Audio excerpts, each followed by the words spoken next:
Hi, my name's John. I'm the owner of C&R Testing. We are the main UK distributor for Alkin Compressors. And as you can see at the side of me, we have a W32. This is a 300 litre a minute compressor.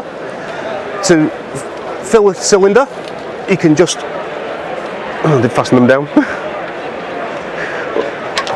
Plug that into the cylinder, screw it in, open the cylinder, move the valve across, and that is now filling. When the cylinder's full, turn the cylinder off, shut the valve. As soon as the valve reaches there, you have purged the line, and then it's switched off and ready to change over. It's that quick. These come with self-packing cartridges, which keeps the cost down of running and maintenance for you. The medium comes in a flat pack, which is weighed and labelled up exactly how you fit it into the cartridge, which also comes with an instruction leaflet, so you can follow it, and it's very simple to do.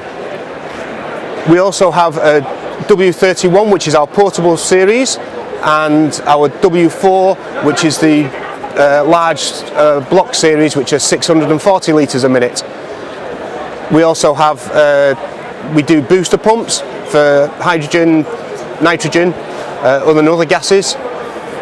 If you want to see more details, we have a catalogue on site, which is at www.candrtesting.co.uk.